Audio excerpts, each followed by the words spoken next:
Fala, galera do meu canal, tudo beleza com vocês? Muito bom dia, estamos aqui para mais um vídeo. Vamos entrar numa nova área da física, vamos começar a falar sobre a dinâmica, tá certo? E aí vamos entrar nas leis de Newton. Por isso que vocês viram aquele viking forte, bonitão, levantando a marreta, né? O martelo do Thor, para a gente falar sobre força, para a gente entender sobre força, beleza? Então, vamos começar a falar sobre força. Antes, não esqueçam de se inscrever, deixar aquele like massa, compartilhe os vídeos, tá certo? Sempre que você assistir, compartilhe com os seus amigos. Quem está se preparando para o Enem, para o Essencial, os exames vão acontecer agora em Portugal, também manda para eles, porque isso ajuda bastante o canal e ajuda você que está se preparando para os exames. E, claro, consequentemente, para o Enem e para o SSA. Beleza? Então, vamos começar aqui a falar sobre leis de Newton, ok? Vamos começar aqui. Então, olha lá. Antes, não esqueça de se inscrever no canal Física com Pequinho, ativa a notificação do sininho, tá certo? Para você não perder nada que está sendo produzido aqui, tá certo? Você pode me encontrar aqui também no meu Instagram, prof.periclesfelipe.física e, claro, no canal, além do TikTok com o mesmo nome. Beleza? Então, galerinha, a gente começa falando sobre as leis de Newton. E aí, por isso, o Viking lá, para você entender o que é força. Já já a gente debate sobre isso. Então, bora aqui, começando a entender o pêndulo de Newton, né? O pessoal fala tanto. Vamos entender o que é o pêndulo de Newton, né? Por que essas bolinhas? Newton quis usar essas bolinhas para explicar um pouco do que é inércia. E, claro, quantidade de movimento, que é algo que a gente vai ver mais lá na frente. Mas perceba, se eu elevo uma bolinha, ela só tem energia para uma bolinha, então quando ela bate, ela só tem força para ela. Então a outra bolinha do outro lado sobe. Se eu subir duas, sobe duas e assim sucessivamente. Tá ok? Depois a gente fala isso com mais detalhes. Quem nunca, né? Quem teve infância, sabe do que já passou. Então você muitas vezes está na bicicleta, a bicicleta de repente prende você, vai para frente, né? Ou sem querer você troca os freios e acaba freando o pneu da frente e você dá um babalu sem querer, tá? E uma brincadeira que começou com os vikings, exatamente, que é a brincadeira da corda, né? Então, a equipe que puxar com mais força, por isso o viking, vai ser o campeão, né? Então, vamos trabalhar isso. Então, as leis de Newton, beleza? Para isso, vamos começar um pouquinho da história. Galerinha, Isaac Newton nasceu em 1642 e morreu em 1727. Ele era um cara muito diferenciado. Para mim, é um dos 3 maiores gênios da humanidade. O primeiro, Leonardo da Vinci. O segundo é Isaac Newton. E o terceiro, sem sombra de dúvida, é Albert Einstein, na minha humilde opinião. Ok? Então, vamos falar um pouquinho de história. Não vou ler tudo para não ficar muito extenso, mas ele era um matemático, físico e astrônomo inglês. Ele descobriu várias coisas na física, como as próprias leis que ele inventou, sobre a parte de óptica, sobre uma série de outras partes, que desenvolveu também a própria matemática. Então, limite, derivada, integral, também foram criados por Isaac Newton. Por quê? Porque Newton acaba pegando muito do que Galileu fez, só que Galileu tinha uma matemática muito rudimentar. E Newton, ele implementou, ele desenvolveu novos cálculos para poder explicar tudo que ele havia conseguido. Tá ok? Então, vamos lá. Agora que a gente falou um pouquinho dele, as descobertas, né? Então, como eu falei aí, ele era o seguinte, ele era excluído pela mãe, o tio dele leva ele para o interior, porque na época a peste bubônica, né, que a peste negra estava se espalhando pela Europa, para salvar ele, ele foi, e aí ele ficava muito recluso, estudando, vendo os fenômenos, analisando o comportamento da natureza, e aí ele foi escrevendo coisas e foi desenvolvendo sua mente, enfim. E ele era um cara fora da curva, né? Então, vamos seguir aí, né? E ele fazia algumas perguntas, como por que os objetos caem, o movimento dos objetos, os movimentos dos corpos celestes. Ele também fez estudos sobre isso, porque ele era também astrônomo, tá ok? Então, bora, sem mais delongas, falar sobre aqui, lei de Newton. Galerinha, primeira lei, a lei da inércia. Então, Quando vem a palavra na sua cabeça, inércia, muita gente acha que é a pessoa parada, ou o objeto parado. Não necessariamente, ok? O fato de estar inércia, ele pode acontecer em duas situações. Eu posso estar parado, e um objeto me mover, ou eu posso estar em movimento uniforme e uma força me mover. Tá certo? Então, melhor do que explicar isso é mostrar imagens. Então, esse aí é um exemplo de um crash dumping. Crash dumping são testes que a indústria automobilística faz para testar como aconteceria um impacto, né? Esses robôs laranjas aí, eles têm vários sensores, e aí os engenheiros lá sabem qual é o impacto, até quanto de força o carro suporta, quando tem que receber a força para o airbag ser ativado, e por aí vai. Tá certo? Temos aí também, ó. E o porquê da gente usar o cinto de segurança? Por que a gente usa o cinto de segurança? Ah, Pequeno, é para evitar multa também. Mas principalmente é para você não ser lançado para frente, para a sua inércia não matar você. Então, se o carro para abruptamente, a tendência dos corpos é se manter. Então, quando você faz isso, o cinto te trava e você não vai. Tá ok? O airbag, ele também faz essa função. Ele infla uma reação química que dura 1/20 de segundo e segura a sua inércia. Tá certo? E aqui acontece também no atletismo. O cavaleiro pode estar no cavalo, o cavalo parou, ele seguiu em frente. Então, basicamente, o que é inércia? Olha lá. Todo corpo possui a propriedade de estar em repouso ou em movimento até que uma força o desloque. Captou? Vamos lá.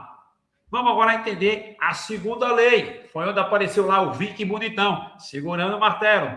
Por que a força? E aí a gente fala muito dos super-heróis, os Vingadores, Hulk, Thor. Galerinha, força, no sentido de esforço físico, é uma coisa. Mas força, no sentido físico da coisa, leva em consideração dois fatores. A massa do objeto e a aceleração a qual esse objeto é colocado.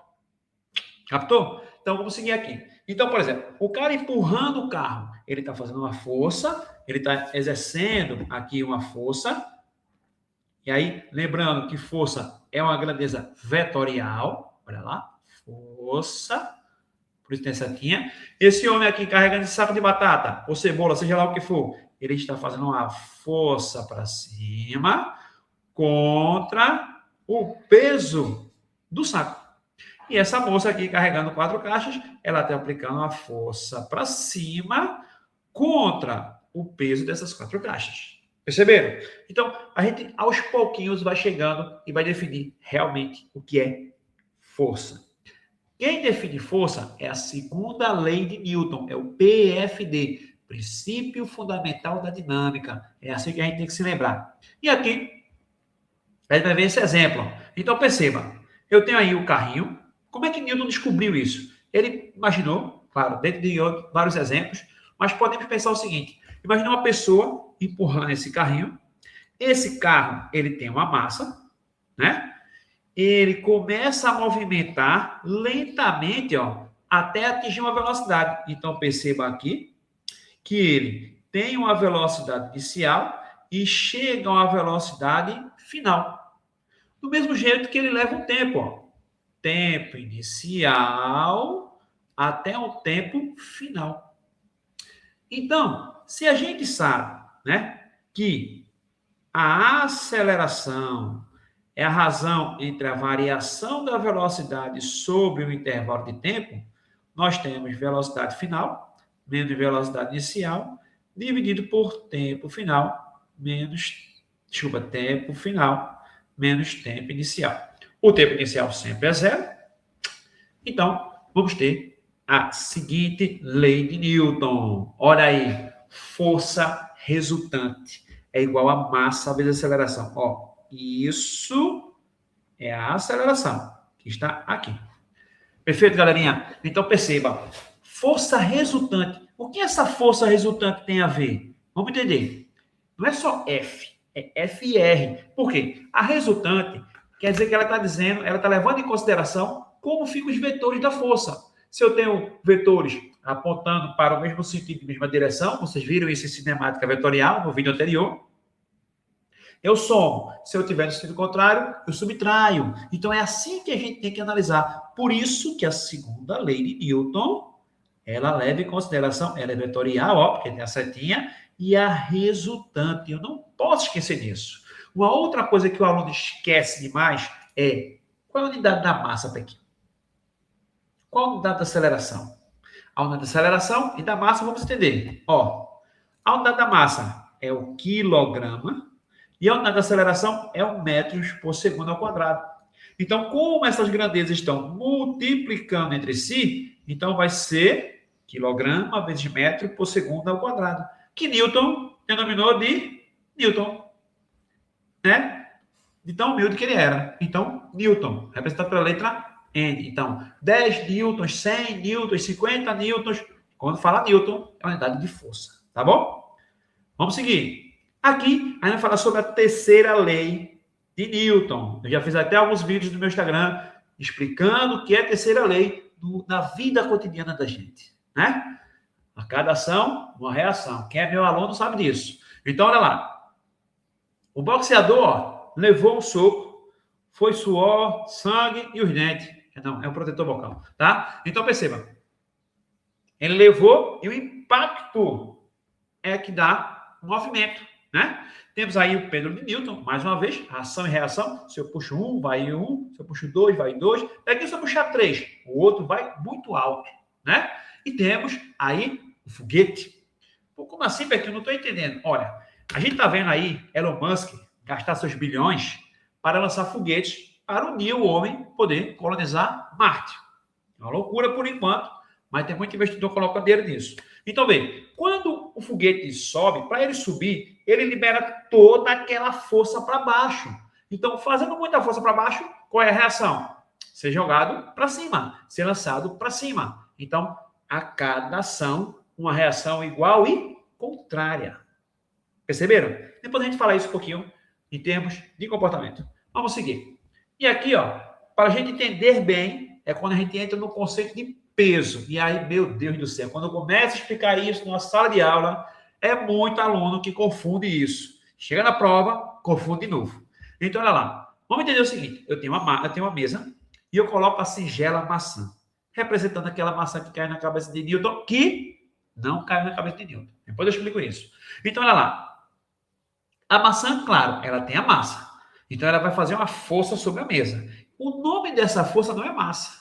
O nome dessa força é peso, representado pela letra P. Show de bola? E toda superfície, pessoal, qualquer superfície, ela reage no sentido oposto ao peso, chamada força normal ou só N, ou Fn, tá ok? E ela está sempre contrária ao peso, ela é a reação do peso. Então, vocês estão vendo a ação, que é o peso, e a reação, que é a normal.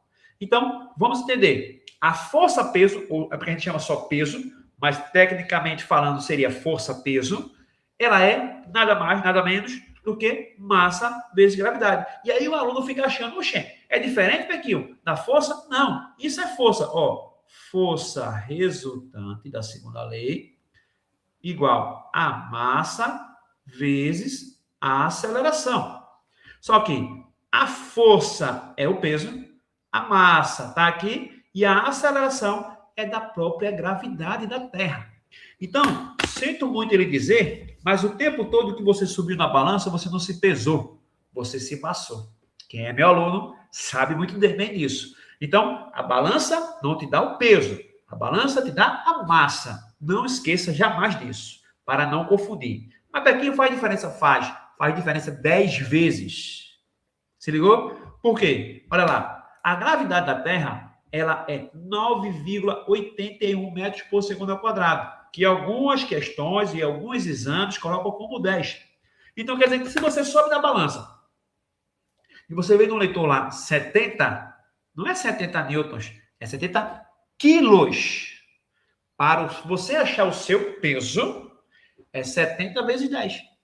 700 newtons. Captaram? Então, massa é quilograma, peso é newton. Show de bola? Vamos seguir. Aqui, vamos pensar um pouco, já que a gente está falando de ação e reação. Olha lá. Essa singela maçã tá aí. Imagina que ela leva um disparo, ela leva um tiro, né? Um tiro. Uma bolinha pequenininha. Vamos considerar que seja um projeto pequeno. Despreza a massa dele. Qual seria a imagem que representaria a reação da maçã ao receber esse tiro? Pode ter certeza que se uma questão dessa caísse no SSA, no Enem, nos exames de Portugal, muita gente erra. Era só colocar uma série de imagens. Mas, vamos pensar um pouco. Se eu sei que a cada ação tem uma reação, vamos pensar, tá aqui a maçã, quando a bala empurrar a maçã vai empurrar a bala. Ela atravessa a maçã e empurra a parte de dentro da maçã. E a maçã vai querer empurrar também. Só que ela vai reagir para fora. Então, a melhor imagem que representaria a reação da maçã recebendo esse disparo seria essa aí. Era a história dos dois lados. Beleza? Fica atento com relação a isso. Aí agora a gente vai falar sobre forças dinâmicas no elevador. Pessoal, é muito comum questão de elevador. Tá certo? Em qualquer vestibular. Então perceba, imagina que eu tenho a cabine de elevador, tá certo? E aí eu posso estar em algumas situações, como por exemplo, parado, ou subindo ou descendo em movimento uniforme. Você já percebeu que tem alguns prédios em que você entra no elevador, o elevador é devagarzinho, ó. Ele não acelera, ele vai tudo certinho. Você nem sente aquela força nas pernas, não é verdade? E no joelho, né? Então, quer dizer que, naquele momento, a tua força normal, que é a reação do piso do elevador, é igual ao teu próprio peso. Porque a aceleração é zero. Captaram? Então, por isso que está aí, ó. Eu coloquei aqui, ó. Peso aparente é igual ao seu próprio peso. Segunda situação. Vamos entender agora o seguinte. Olha lá. Né? Então, quando sobe e desce, a força P se iguala à normal. Vamos para a segunda situação. Imagina agora que o elevador sobe acelerado. Ó, subindo acelerado, quer dizer que o chão está te empurrando, né? Está te empurrando. Então, quer dizer que nesse caso, olha, a aceleração é para cima, a velocidade é para cima, a gravidade sempre é para baixo, pelo amor de Deus, não diga que é para cima, tá certo? Então, quer dizer que vai ser força normal menos o teu peso, porque o peso sempre é para baixo. Então, quer dizer que se eu for isolar normal, ele vai passar para lá somando, e se eu isolar as massas, quer dizer que a minha força normal vai ser a massa vezes a gravidade, mais a massa vezes a aceleração do elevador, porque eu estou recebendo a força. Então, quer dizer que vai ser o meu peso mais a força que o elevador vai aplicar. Se eu fosse pedir a gravidade aparente, seria a gravidade mais a aceleração do elevador. Perceberam? Se liga nessas coisas, isso faz muita diferença na hora das contas. Olha lá. Tá vendo? Então, pega essa dica aí, ó. Você que está estudando agora com o caderninho na mão. Ó, elevador acelerando para cima. Normal menos peso. Tá certo? Ou, a normal é o peso mais a massa de aceleração. Elevador para baixo. É peso menos normal igual a massa de aceleração. Então, nesse caso, a normal é peso menos a massa de aceleração. Então, subindo, peso mais aceleração. Descendo, peso menos aceleração.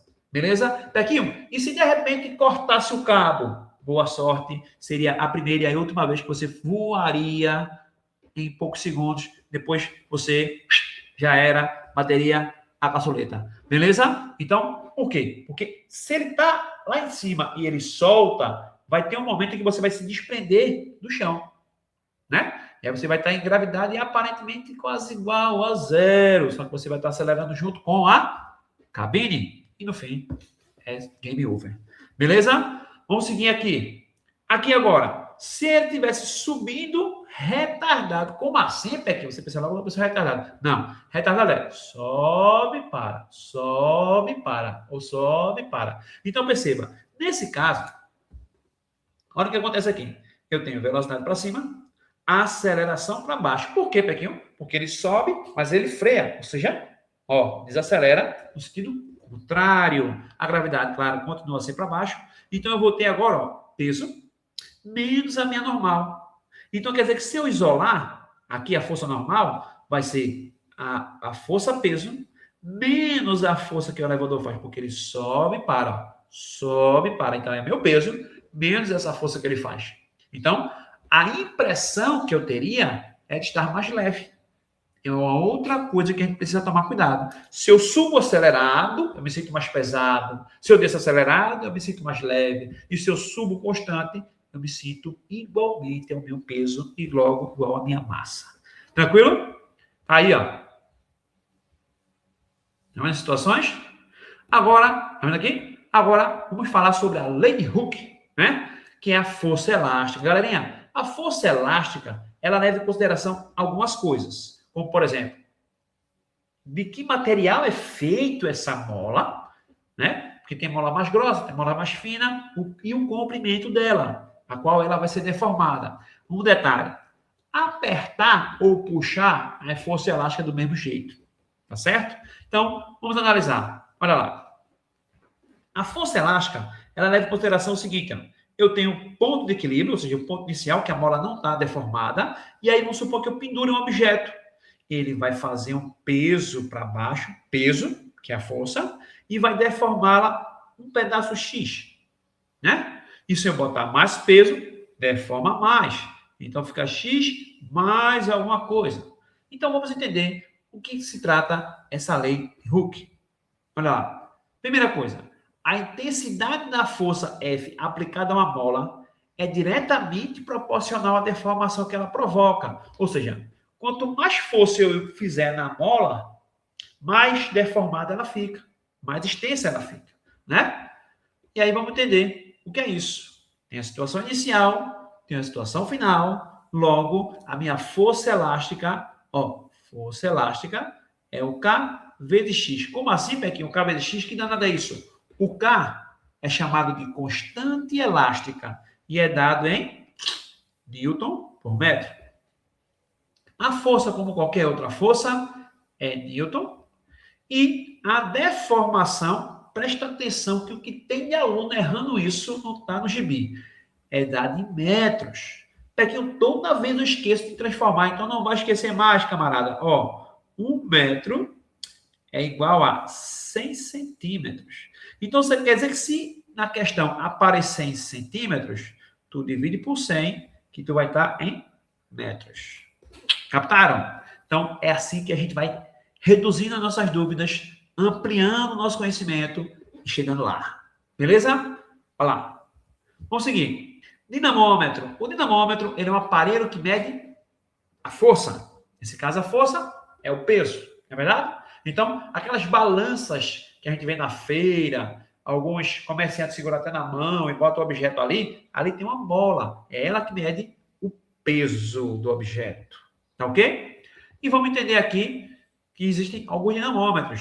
Eu tenho dinamômetro mais detalhado, né? Outros nem tantos. Tem até dinamômetro digital hoje. E temos a análise gráfica. Pessoal, quem é meu aluno sabe, eu gosto muito de trabalhar a parte gráfica, porque é a parte gráfica que é cobrada na maioria dos vestibulares. Mas é muito tranquilo. Olha lá. Vem. Bora entender isso aqui. Eu tenho força vezes deformação. Vou botar um parênteses para não ficar XX, tá? Então, perceba. Se eu sei que a fórmula, como vocês agora adoram falar, é K vezes X, quer dizer que eu tenho duas variáveis que são diretamente proporcionais, ó. Mais K é mais F. Mais X é mais F. Perfeito? Então, o que é que está acontecendo aqui? Se eu estou aqui no zero, minha força é zero, minha deformação é zero. Se eu puxo para X, eu tenho deformação X, força F. Se eu dobrar esse X, eu dobro F. Ou seja, diretamente proporcional. Então, 2x, 2f, 3x, 3f, 4x, 4f, e assim vai. Ok? Essa lei matemática aqui, que está explicando, ó, que interpreta a força elástica menos K, né? Ou K, é o seguinte, o menos é porque toda vez que você puxa ela, ela quer voltar. Então, ela faz uma força no sentido oposto. Do mesmo jeito que você vai deformar ela, se você empurrar ela, ela quer voltar. Então, ela vai estar sempre oposta. Por isso que muitas vezes as questões dizem assim, encontre um módulo da força elástica para você colocar ela de forma positiva. Show de bola, pessoal? E aqui ele fala sobre, ó, o K ou o K. Então, aqui explica, ó, menos A definição vetorial garante que a força elástica seja sempre contrária ao sentido da força do corpo elástico. Tá certo? Então, eu puxo, tá contrário. E o kappa, né? Ou K, a unidade é Newton por metro. Perfeito? Como assim, Pequinho? Então, se eu disser que uma mola ela tem 20 newtons por metro, quer dizer que para eu deformar ela a 1 metro, eu preciso aplicar uma força de 20 newtons. Show de bola? Agora, vamos falar sobre a associação de molas. Pessoal, imagine que eu pego uma mola, pendure outra, né? E aí, vamos entender. Vai ter vantagem? Vai ter desvantagem? Bora lá. Se eu colocar duas molas associadas, o que é que vai acontecer? A deformidade, ou seja, a deformação de um mais o outro. Vão deformar praticamente iguais. Então, essa força equivalente é a força 1 mais a força 2. Olha lá. E se eu deformar isso aqui, ó, por quê? Porque se eu sei que F é kx, x é F sobre k. Então, é só jogar aqui, ó. Foi o que eu fiz, ó. Joguei para cada uma. Olha lá. Perfeito? E para a gente não perder muito tempo, tá aqui. O K equivalente é o produto das constantes dividido pela soma. Assim, você encontra o K equivalente. O que é o K equivalente? É dizer o seguinte, eu tenho duas molas, mas eu quero uma só. Então, eu quero uma que faça o trabalho das duas. Então, qual seria a constante dessa mola grandona que pudesse substituir as duas? É o K equivalente. Perfeito, galerinha? E aqui temos em paralelo. Então, por exemplo, um carro, um rally, né? Uma coisa assim de mais esforço da carroceria do carro, geralmente são duas molas associadas em paralelo. Então, estando em paralelo, o que acontece? Nesse caso, ela recebe as forças, né? Ó, então, vai ser a soma das forças, F1 mais F2. Como eu sei que F é kx e elas vão deformar igualmente, então quer dizer que o K equivalente vai ser a soma dos capas. Beleza, galerinha? Tranquilo? Tranquilo por aí? Tudo certinho? Deu para entender a lógica? Tá certo? Então, chegando aqui ao final, espero que vocês tenham entendido bastante. Foi um vídeo muito longo, mas espero que vocês aproveitem bastante, tá certo? Não deixe de curtir, não deixe de aproveitar mais informações que vai vir, mais coisa boa para vocês estarem aprendendo cada vez mais, tá bom? Muito obrigado e até a próxima. Falou, galerinha! Um abraço!